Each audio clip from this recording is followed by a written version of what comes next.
মৌলভীবাজার সরকারি কলেজে অধ্যক্ষের বিরুদ্ধে আর্থিক অনিয়ম, দুর্নীতি ও ক্ষমতার অপব্যবহারের অভিযোগে বিক্ষোভে নেমেছেন শিক্ষার্থীরা। তারা অধ্যক্ষের অপসারণের দাবিতে জেলা প্রশাসকের কাছে স্মারকলিপিও জমা দিয়েছেন। শিক্ষার্থীদের অভিযোগ, অনলাইন পেমেন্টের মাধ্যমে অতিরিক্ত ফি আদায় করে কমিশন নেওয়া হয়েছে।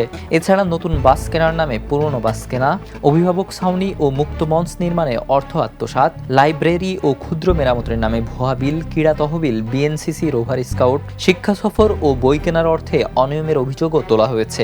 আমাদের ডিপার্টমেন্ট সহ কলেজের সর্বস্তরের যে দুর্নীতি আছে এগুলা প্রকাশক, তদন্ত, আমরাও চাই সুষ্ঠু সমাধান। আমরা এখান থেকে শিক্ষা নিতাম চাই।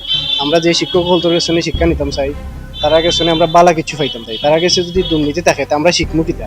স্যার স্বচ্ছ হতেন তাহলে স্যারের উচিত ছিল যে প্রকাশ্যে এসে প্রত্যেকটার এভিডেন্স দেখানো যে আমি দুর্নীতির সাথে জড়িত না। তবে এসব অভিযোগ অস্বীকার করেছেন কলেজের অধ্যক্ষ মোহাম্মদ মনসুর আলমগীর। তিনি দাবি করেন, বাস সরকারি নিয়ম মেনেই কেনা হয়েছে এবং রাষ্ট্রীয় শোক ঘোষণার পর রিসোর্টের নির্ধারিত সব আনন্দ আয়োজন বাতিল করা হয়েছিল। বাসেগুলো আমি কিনছি না, বাসেগুলো আপনার সরকারি প্রসেসিংয়ের ব্যাপার আছে। এগুলো অনেক আগের অর্ডার দেওয়া, অনেক আগের অ্যাডভান্স করা, অনেক আগের সিদ্ধান্ত না। আমি খালি রিসিভ করছি, আমি ডেলিভারি, আমি কোনো অর্ডার দিচ্ছি। আমরা খালি অ্যাটেন্ড করছি এবং আমরা অনেকগুলো প্রোগ্রাম বাদ দিচ্ছি, সেখানেও আমরা দোয়া মাহফিল করছি।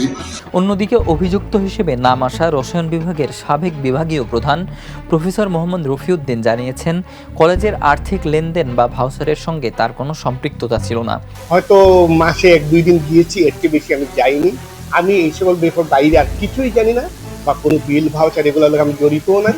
আর যেহেতু আপনারা যারা চাকরি করেন তারা জানেন, কোনো প্রতিষ্ঠান থেকে চলে গেলে ওই কলেজের ওই প্রতিষ্ঠানের অর্থনৈতিক কোনো কারণে সম্পৃক্ত হওয়ার কোনো সুযোগই নেই।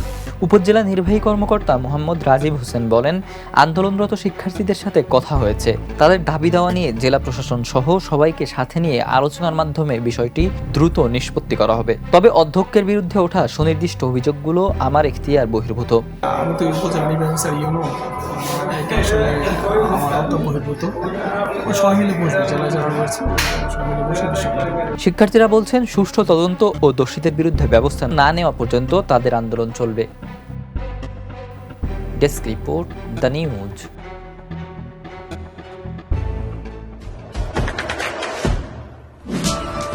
দেশে দেশে সবার সাথে দ্য নিউজ।